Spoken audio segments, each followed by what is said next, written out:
আসসালামু আলাইকুম। দেশের সংবাদে আপনাদেরকে স্বাগত জানাচ্ছি, আমি মুশফিকুল ইসলাম। শুরুতেই জানিয়ে দিচ্ছি শিরোনামগুলো।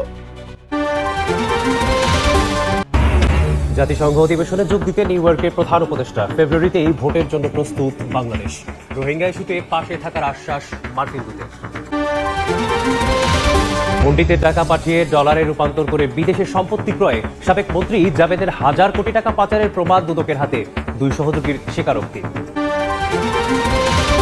ঢাকা দক্ষিণ সিটির নাসিরাবাদ যেন অবহেলিত গ্রামীণ জনপদ। খাল পারাপারে ভরসা সাঁকো, রাস্তাঘাটেরও দুরবস্থা, নেই পর্যাপ্ত ড্রেনেজ ব্যবস্থা, দুর্ভোগে হাজারো মানুষ। এবার ফিলিস্তিনকে স্বাধীন রাষ্ট্রের স্বীকৃতি দিল ফ্রান্স, বেলজিয়াম সহ 6 দেশ। গাজা যুদ্ধ বন্ধের আহ্বান ব্যাখর, উপত্যকায় ইসরায়েলি বর্বরতায় নিহত অন্তত 37। জাতিসংঘ অধিবেশনে যোগ দিতে নিউ ইয়র্কে পৌঁছেই ব্যস্ত সময় পার করলেন প্রধান উপদেষ্টা ডক্টর মোহাম্মদ ইউনূস। দক্ষিণ ও মধ্য এশিয়া বিষয়ক মার্কিন দূত সার্জিও গোর সঙ্গে বৈঠকে তিনি জানান, ফেব্রুয়ারির প্রথমার্ধে অবাধ, সুষ্ঠু ও শান্তিপূর্ণ নির্বাচন করতে প্রস্তুত সরকার। এই প্রচেষ্টায় সমর্থন জানিয়ে রোহিঙ্গাদের জন্য সহায়তা অব্যাহত রাখার প্রতিশ্রুতি দেন সার্জিও গোর। এদিকে জাতিসংঘের এসডিজি পুরস্কারে ভূষিত হন doctor Mohammad Yunus. New York থেকে আরো জানাচ্ছেন হাসানুজ্জামান সাকিব। জাতিসংঘের সাধারণ পরিষদের অধিবেশনে যোগ দিচ্ছেন 140টিরও বেশি দেশের রাষ্ট্র ও সরকার প্রধানরা। এদের মধ্যে অনেকেই নিউ ইয়র্কে এসে পৌঁছেছেন। যুক্তরাষ্ট্রের নিউ ইয়র্কে স্থানীয় সময় সোমবার বিকেল 3:15টায় জন এফ কেনেডি আন্তর্জাতিক বিমানবন্দরে এসে পৌঁছান প্রধান উপদেষ্টা ডক্টর মোহাম্মদ ইউনূস। এ সময় সরকার প্রধানকে স্বাগত জানান ওয়াশিংটনে বাংলাদেশের রাষ্ট্রদূত এবং জাতিসংঘ মিশনের স্থায়ী প্রতিনিধি। এরপরেই যুক্তরাষ্ট্রের মধ্য ও দক্ষিণ এশীয় দূত ও ভারতের নবনিযুক্ত মার্কিন রাষ্ট্রদূত সার্জিও গোর দেখা করেন প্রধান উপদেষ্টার সাথে। এ সময় ডক্টর ইউনূস জানান, ফেব্রুয়ারিতেই একটি অবাধ, সুষ্ঠু ও শান্তিপূর্ণ নির্বাচন করতে সব ধরনের প্রস্তুতি নিচ্ছে সরকার। মার্কিন রাষ্ট্রদূতও ডক্টর ইউনূসের নেতৃত্বের প্রশংসা করে বাংলাদেশের প্রচেষ্টায় যুক্তরাষ্ট্রের পক্ষ থেকে সর্বাত্মক সহযোগিতার আশ্বাস দেন। বৈঠকে বাণিজ্য, দক্ষিণ এশীয় সহযোগিতা, সার্কের পুনরুজ্জীবন, রোহিঙ্গা সংকট এবং বাংলাদেশের বিরুদ্ধে ছড়ানো মিথ্যা তথ্য মোকাবেলা সহ বিভিন্ন দ্বিপাক্ষিক ও আঞ্চলিক বিষয় নিয়ে আলোচনা হয়। বাংলাদেশের সামনে ইলেকশন, উনি বলেছেন যে ইলেকশনের ব্যাপারে দেশ মোটামুটি প্রস্তুত এবং আমরা একটা free, fair and peaceful election একটা হবে সেই বিষয়ে বলেছেন। এবং ইউএস অফিসিয়ালদের তরফ থেকে বলা হয়েছে যে তারা সব ধরনের সাপোর্ট বাংলাদেশকে দিবে। সন্ধ্যায় জাতিসংঘ সদর দপ্তরে সামাজিক ব্যবসা সংক্রান্ত উচ্চ পর্যায়ের বৈঠকে যোগ দেন সরকার প্রধান। পরে সাইডলাইনে সাস্টেইনেবল ডেভেলপমেন্ট গোল শীর্ষক এক অনুষ্ঠানে অংশ নেন ডক্টর মোহাম্মদ ইউনূস। অনুষ্ঠানে প্রধান উপদেষ্টাকে এসডিজি পুরস্কারে ভূষিত করা হয়। এসডিজি অ্যাওয়ার্ড ওনাকে দেওয়া হয়েছে। এসডিজি অ্যাওয়ার্ড উনি ছাড়াও আরও দুইজন পেয়েছেন। উনি পেয়েছেন ফিলিপ্পো গ্র্যান্ডি, যিনি ইউএনএইচসিআর এর গ্লোবাল চিফ, এবং ডাব্লিউটিওর যিনি প্রধান এনগোজি ইউএলা, যিনি নাইজেরিয়ান, উনি পেয়েছেন। এই তিনজনকে দেওয়া হয়েছে। নিউ ইয়র্কে জাতিসংঘ সদর দপ্তরে এক অনুষ্ঠানের ফাঁকে বেলজিয়ামের রানী ম্যাথিল্ড ও প্রাক্তন ব্রিটিশ প্রধানমন্ত্রী গর্ডন ব্রাউনের সাথে সৌজন্য দেখা করেন প্রধান উপদেষ্টা প্রফেসর মোহাম্মদ ইউনূস।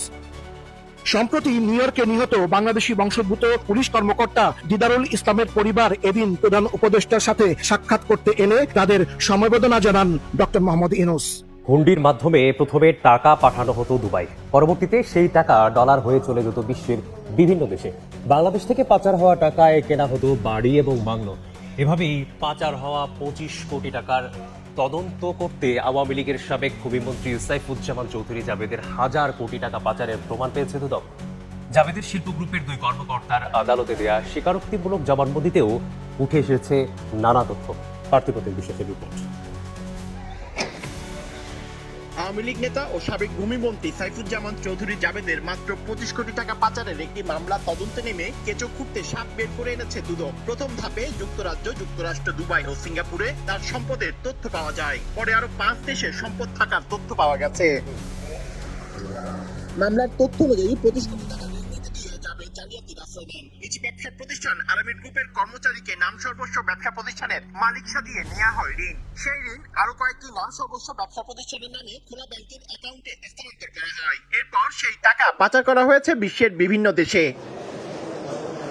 মামলা তদন্তে নেমে গত 17 সেপ্টেম্বর রাতে আরামিড গ্রুপের 2 এজিএম আব্দুল আজিজ ও উৎপল পালকে নগরীর ডবল মুরিং থানা এলাকা থেকে গ্রেফতার করে দুদকের একটি দল। এরপর তাদের আদালতের নির্দেশে 5 দিনের রিমান্ডে নিয়ে জিজ্ঞাসাবাদ করা হয়। গত সোমবার 164 ধারায় চট্টগ্রামের মেট্রোপলিটন ম্যাজিস্ট্রেট আদালতে স্বীকারোক্তিমূলক জবানবন্দি দেন তারা। কিভাবে টাকা পাচার হয়েছে দেশ থেকে, কিভাবে টাকাগুলো পাচার হওয়ার পরে এই পাচারকৃত টাকার মাধ্যমে যে অবৈধ সম্পত্তি অর্জিত হয়েছে দেশের বাইরে, এই দেশের বাইরে অর্জিত অবৈধ অর্জিত সম্পত্তিগুলো তারা দেখাশোনা করতেন।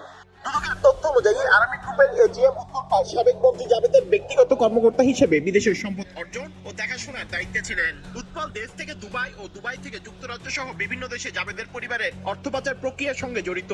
অন্যদিকে আব্দুল আজিজ আরামিড ভাই অ্যালুমিনিয়ামের এজিএম হিসেবে জাবেদের সম্পদ কেনাবেচা ও রক্ষণাবেক্ষণের দায়িত্বে ছিলেন। হুন্ডির মাধ্যমে টাকা প্রথমে দুবাই ও বিশ্বের বিভিন্ন দেশে পাঠিয়ে সম্পত্তি ক্রয় করা হতো বলে জানায় দুদক। প্রাইমারিলি যে তথ্যগুলো পেয়েছি তাতে করে প্রাথমিক মিল হয়েছে এবং তারা স্বীকারও করেছে যে সাইফুজ্জামান চৌধুরী বিদেশে টাকা পাচার করেছে এবং কোন কৌশলে পাচার করেছে সেই বিষয়গুলো নিয়ে আমরা আরও তদন্ত করছি, তদন্তে বিস্তারিত উঠে আসবে। গত 24 জুলাই দুদকের পক্ষ থেকে মামলা হয়েছে ইউসিবিএল ব্যাংক থেকে 25 কোটি টাকা ঋণ নিয়ে বিদেশে পাচারের অভিযোগে। আসামি সাবেক মন্ত্রী জাবেদ ও তার স্ত্রী রুকমিলা সহ 31 জন। নাসিরাবাদ ঢাকা দক্ষিণ সিটির 75 নম্বর ওয়ার্ড। কাগজে কলমে স্থানটি সিটি কর্পোরেশনের ভেতরে হলেও সুযোগ সুবিধার দিক দিয়ে নাসিরাবাদের অবস্থান একদম তলানিতে। কর দিয়েও মৌলিক নাগরিক সুবিধা থেকে বঞ্চিত এখানকার প্রায় 25 গ্রামের বাসিন্দা। এই পর্যাপ্ত পয়ঃনিষ্কাশনের ব্যবস্থা, এতে বর্ষায় ভোগান্তি ওঠে চরমে।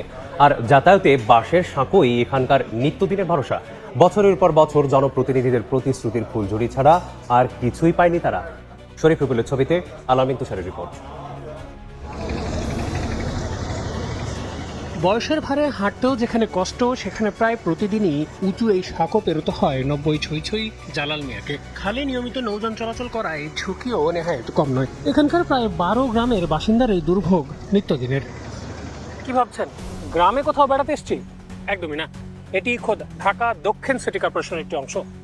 এখানকার বাসিন্দাদের নিত্যদিন তাদের জরুরি কাজ করতে এমনই বাঁশের তৈরি সাঁকো ব্যবহার করতে হয়। এছাড়াও অন্যান্য নাগরিক সুবিধার ক্ষেত্রেও তাদের হতে হয় তীব্র ভোগান্তি।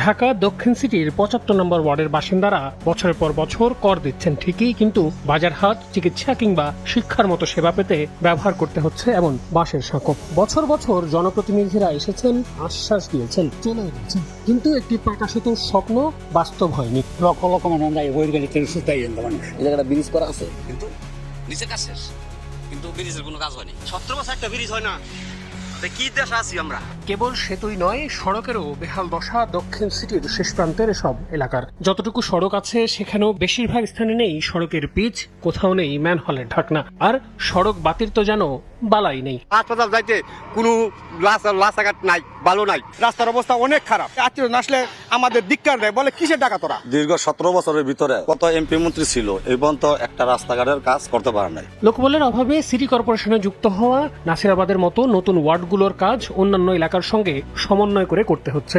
আর এতে পর্যাপ্ত নাগরিক সেবা দিতে ব্যর্থ সিটি কর্পোরেশন। সেই দায় স্বীকার করে নিয়ে আবারও নতুন করে প্রকল্পের কথা জানালেন প্রধান নির্বাহী। এই এলাকাগুলোতে আমাদের নাগরিক সুবিধা আমরা শতভাগ কিন্তু নিশ্চিত করতে এখন পারিনি। ছোটোখাটো প্রকল্প দিয়ে আসলে কঠিন, যেহেতু নতুন অন্তর্ভুক্ত এলাকা, অনেক রাস্তায় কিন্তু কাঁচা রাস্তা আছে।